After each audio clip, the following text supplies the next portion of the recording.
Yes, again, alright mga minamahal. Alicia nyo, nagbabalik muli para sa ating panibagong video. So, parang aray, tumunog. Napaka-energetic naman itong araw natin. Anyway, mga minamahal, advance Merry Christmas nga pala. And advance also Happy New Year. Naway sana maging maganda po ang pasok ng ating 2026. So, eto na nga po, oo. Kamusta ba to? Dapat, nung nalaman mo pa lang noon na ikaw, actually, alam naman talaga ni Senator Bato de la Rosa na mangyayari itong panahon na to. Kaya, nung pinagtatawanan nyo si Trillanes noon, di ba na sinasabi nyo sinungaling, asong nauulol, ganyan. Dapat sana sinulit mo na bawat party sa bahay ninyo. Dapat sana, kada buwan meron kang, di ba, nagse-celebrate ka, nung araw ng mga patay. Dapat nagpahanda ka ng sobrang dami. Di ba? Para nang kahit hindi ka makapag-celebrate ng Pasko, at least naranasan mo na kada buwan mayroong celebration. Di ba? Guys, magbigay nga kayo ng mga listahan na hindi makakatikim ng hamonada ngayong Pasko. Siyempre, una si Digong. Nandoon sa Daig, the Netherlands. Pangalawa, mga Diskaya. Pangatlo, si Bato, siyempre, di ba? Nagtatago. Pero pwede pa yan makatikim ng ng mga lutong Pasko kasi nagtatago pa nga lang. Yun nga lang, mukhang hindi masarap. Oo, kasi habang kinakain niya yun, nagtatago siya. Ang dating Bato, abay naging marshmallow. Lumambot ang lola ninyo. So ngayon mga minamahal, eto. Hindi na talaga napigilan ni former Senator Antonio Trillanes na maines. Oo, kasi biruin nyo kapag regular na mga Pilipino, 3 araw na hindi ka pumapasok, awol. 2 araw na hindi ka nakapagpaalam, tanggal sa trabaho. 'Di ba? Tapos ang iba pinapagalitan. Oo, pinapaluhod, ang dami pinapagawa, ganyan, 'di ba? Samantalang itong si Senator Ronald Bato de la Rosa, sobra na 1 buwan, hindi nagpapakita. 'Di ba? Hindi natin nakikita, walang ginagawa, tapos tuloy-tuloy ang kanyang salary. Abay, anak ng toko Kaya tama lang pong ginawa ni Trillanes na mag-file ng ethics complaint para nang sa gayon matanggal na bilang senador itong si Senator Ronald Bato de la Rosa at sa susunod na eleksyon abay maging 13 na ang senador kasi hindi naman siya nagtatrabaho sayang yung binibigay nating pera kay Bato de la Rosa, hindi naman siya napapakinabangan, 'di ba? O ngayon ito panoodin natin, 'di ba? Na kay Trillanes pa din ang huling halakak. Diba? Mga minamahal. Alright, okay. Panoorin natin tong video na to. Mahigit 1 buwan ng missing in action si Senator Bato de la Rosa matapos umugong ang umano'y arrest warrant niya mula sa ICC. Aray mo. Kaya naman na-action na si dating Senador Antonio Trillanes. Narito ang agenda reporting Hannah T.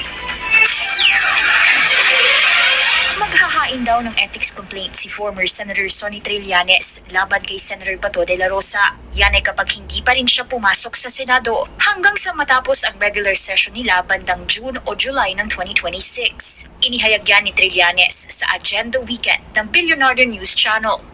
Para ma-expel siya dahil hindi siya pumapasok. Yan ang mandato niya at pag hindi niya ginawa yan, ay siya, meron siyang dereliction of duty, ika nga. Kaya pwede siya ma-expel. Higit 1 buwan ng absent ang senador at una nang sinabi ni Senate President Tito Soto na kung may pagdududa ang isang individual sa serbisyo ng isang mambabatas, pwede siyang maghain ng ethics complaint laban sa senador. Tama. Nagsimulang mag-absent si De La Rosa nang ihayag ng ombudsman na may ICC warrant na raw laban sa kanya. Siya ang nooy PNP chief sa panahong ikinasa ni dating Pangulong Rodrigo Duterte ang madugong kampanya kontra droga. Hindi kinumpirma ni Trillanes sa BNC kung nag-e-exist ang nasabing warrant. Hayaan na natin si Bato mag-decide kung meron ba, Takot yarn. wala. Di ba? Kung walang warrant, sabi ng mga government agencies, wala. Therefore, you don't have any reason to be absent. To the Mensahe ni fire. Trillanes kay De La Rosa, for the sake of his peace of mind, sumuko na lang daw ang senador. Samahan na lang niya si Digong doon sa Daig. Kasi sila naman talagang dalawa yung magkasabwat. Mag-best friend. Nangamatay yung libo-libong mga Pilipino. Yan ay para raw may kakwentuhan ng dating Pangulo sa The Hague, Netherlands. Sinusubukan pa rin namin kumuha ng pahayag mula kay De La Rosa. Pang-asar din tong si Trillanes, no? Anyway, mga minamahal, alam naman talaga natin yung pinakapunot dulo kung bakit nagtatago itong si Bato de la Rosa. Siyempre, alam naman natin na sinabi ng ombudsman na meron daw pong di umano'y warrant of arrest. Pero, hindi naman po yan kinonfirm ng ICC. Wala pa naman silang official documents na meron nga pong warrant of arrest itong si Bato de la Rosa. Ngayon, dahil nga sinabi ng ombudsman na merong warrant of arrest, syempre natakot yung lolo ninyo. Oh, dating matikas to, dating chief PNP. Oh, ngayon parang naging si Bantag na, oh, nagtatago. Oh. Diba, mga minamahal? Nakakaloka.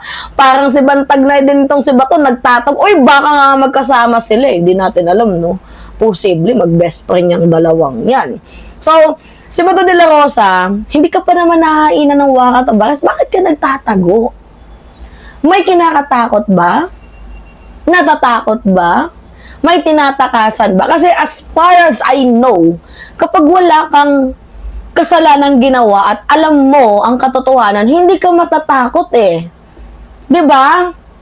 Haharapin mo, tingnan niyo si Dilima, 'di ba? O, sabi nga ni Dilima, sige, kulong niyo ako kung gusto ninyo. Partida, babae pa yun, ha? Nakulong ng 7 taon. Pero yung 7 taon na yun, napatunayan na hindi pala siya guilty. Dahil tinarantado nyo itong si Dilima. O, ngayon. Ngayon, oo. Ang panahon lang din naman yan. Ano yung sabi ni Roque kay Dilima noon? You may spend the rest of your life in jail. Tapos ano yung nangyari ngayon? Itong si Roqueta, nandoon po. Oo. Palaboy-laboy sa ibang bansa. Yung dating nangaagaw ng lupa sa Bataan, abay tingnan nyo ngayon. Walang lupa na. Oo, doon sa ibang bansa. Parang nakikituloy-tuloy na lang, nakikilipat-lipat sa kanyang mga supporters. Yan kasi. Hindi de porket nasa kapangyarihan kayo, kailangan niyong abusuhin lahat. Hindi dapat ganun eh. Diba, mga minamahal? Huwag ganun. Huwag kayong mapang-abuso sa kapangyarihan, meron kayong pinanghahawakan. Diba? Oh, sabi dito ng mga nag-comments, basahin natin. Lakas mang asar ni Trillanes, sumuko na raw si Bato para may kakwentuhan si Digong sa jail. Ay, oo. Kasi mag-best friend yan sila. At saka diba sabi mo Bato de la Rosa, go ahead, make my day. Talagang pinatunayan lang naman ni Trillanes na, why, okay, I will make your day. Abay, bakit parang natatakot ka? Senator Ronald Bato de la Rosa. At saka diba sabi mo noon, I am willing to join the old man. Bakit di mo panindigan? Diba? Tapos pumunta ka pa nga dati sa sa ICC, tapos meron doon likod yung kotse ng pulis. Bakit hindi mo na lang panindigan? Di ba mga minamahal?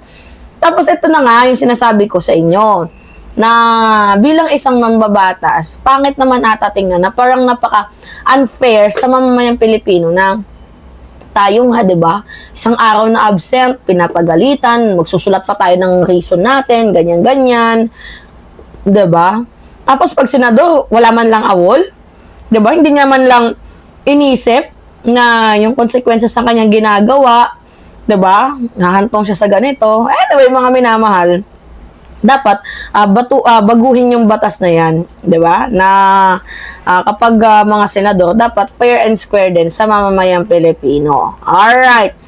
So, anyway, yun po. Kayo, ano yung masasabi ninyo?